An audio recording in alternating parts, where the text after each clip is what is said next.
The Trump administration put together what most people considered impossible peace deals between Israel and Israel's Arab neighbors. During that time, the U.S. ambassador to Israel, David Friedman, served as one of the main architects of what has become known as the Abraham Accords. CBN CEO Gordon Robertson spoke with Ambassador Friedman about his new book. But first, a quick look at what Friedman accomplished during his tenure. Ambassador David Friedman served during one of the most historic times in U.S.-Israel relations and historic developments in the Middle East. On May 14, 2018, Friedman presided over the opening of the U.S. Embassy in Jerusalem, a move decades in the making and what many thought could spark a regional war. Instead, peace broke out. Friedman played a key role in the development of the historic agreements between Israel, the United Arab Emirates, Bahrain, Sudan, and Morocco, the Abraham Accords. For decades, many said it couldn't be done without first solving the Palestinian-Israeli conflict. Friedman and his team broke with that conventional wisdom and produced groundbreaking results. He reveals the behind-the-scenes maneuvering in his new book, Sledgehammer, How Breaking with the Past Brought Peace to the Middle East. From the Oval Office to the halls of power in the region, it's the story behind the Abraham Accords. Well, joining us now is, in my opinion, the greatest U.S. ambassador to Israel we've ever had, Ambassador David Friedman. He's with us now. His new book is called Sledgehammer, How Breaking with the Past Brought Peace to the Middle East. And Ambassador Friedman, welcome to the 700 Club. Thank you, Gordon. It's really such an honor to be with you. Thank you so much. Well, let's talk about the book, and specifically, you've got a big word there, sledgehammer. Why did you use it as the title? Well, you know, it was the metaphor actually chosen by the New York Times when we opened up what's referred to as the Pilgrimage Road. It's this incredible ancient discovery that connects the Pool of Siloam, which is where Jewish pilgrims would bathe before they ascended to the temple. It connects that to the Temple Mount, and it was this massive, incredible discovery. This entire road was found intact. It was built by Pontius Pilate around the year 30. It was undoubtedly the road that Jesus walked as he ascended to the temple when he visited for the three pilgrimages during the year. And so I was given at this ceremonial opening, I was given a sledgehammer to knock down this ceremonial wall. And of course, it was an incredibly moving event and a peaceful event from our perspective, but New York Times considered this to be highly provocative and referred to me going forward as a sledgehammer. So I chose to turn that metaphor around and I think explain how a sledgehammer, at least metaphorically, was actually what was necessary to solve the gating issues, many of the gating issues in the Middle East. Well, you certainly broke with the past, and you had to fight your own State Department and your own Secretary of State just to honor the will of Congress in moving the embassy of the United States from Tel Aviv to Jerusalem. So it seems like a miracle today, but you actually got it done. So how did you do it?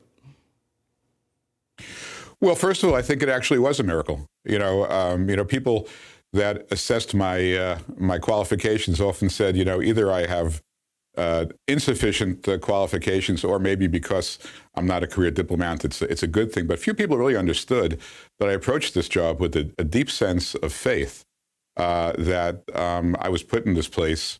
It was so improbable, so unlikely that I would ever get to this position, that I did sense that there was a certain amount of miraculousness to the entire process. So that was, I agree with you, it really was a miracle. Beyond that, look, I came into this being loyal to one person, to the President of the United States. He appointed me.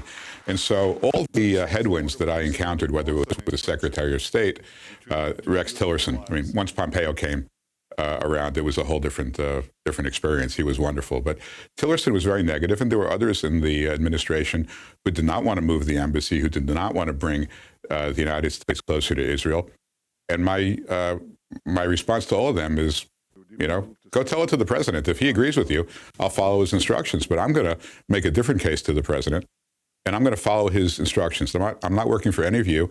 I'm almost 60 years old. I've lived a life with a lot of experience. I'm not looking to get a promotion. I'm not looking to get a good report card. I'm looking to achieve things, and I want to achieve the president's agenda. So whatever the president decides, I'm going to follow, but I'm going to make the case to him why we ought to be moving our embassy, why we ought to be recognizing Israeli sovereignty over the Golan Heights, why we ought to change our view as to the legality of Jewish settlements in Judea and Samaria, and why we can do all that and still make peace with Israel's neighbors. And so it really comes down to the relationship I had with President Trump and the authority and the runway he gave me to move forward on his agenda. Well, let's talk about another miracle, which is the Abraham Accords. And here you broke with the previous administration. John Kerry, Secretary of State under Obama, actually came out and said there can't be peace with the other Arab nations until you first have a peace accord with the Palestinians. Well, you took a sledgehammer to that idea and broke it. So how did the Abrahams come about? Because it seems like you had to fight the State Department, you had to fight established wisdom, and others weren't even willing to try, and you succeeded. Well, it began really with the move of the embassy to Jerusalem, because the first thing we had to do was to break that Palestinian veto. And look, we want to make progress in the region. We want Palestinians to have a better life. We can't be more pro-Palestinian than the Palestinian leadership, which unfortunately at this juncture ranges from being corrupt to being terrorists, depending upon which ones you focus on. So we had to end that veto, which they've exercised very effectively for more than 50 years, of, if they weren't on board, nothing moved forward. And by moving the embassy, the message we said was, look, the world's moving forward. The United States made a commitment to the State of Israel through the Jerusalem Embassy Act since 1995. It was endorsed by 425 members of Congress to move the embassy to Jerusalem. We're going to follow that because that's a commitment that the United States made to Israel, and it's a commitment that the president made during his campaign.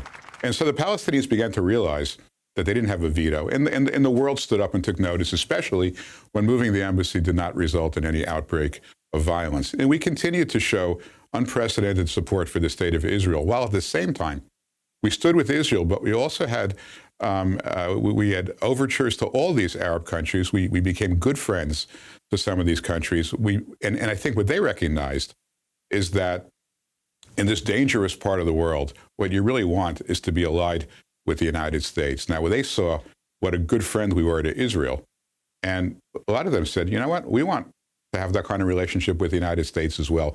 How do we become closer to the United States so that we can have that type of relationship? In all cases, the road led, at least in part, through Israel. We said, look, it's very hard for us to have this kind of relationship with you if you're going to be so hostile to our most cherished ally in the region. And so, through the U.S. sort of being the hub within a spoke of countries, all these countries came to view Israel not as a challenge, not as an adversary, but as an enormous opportunity and an ally.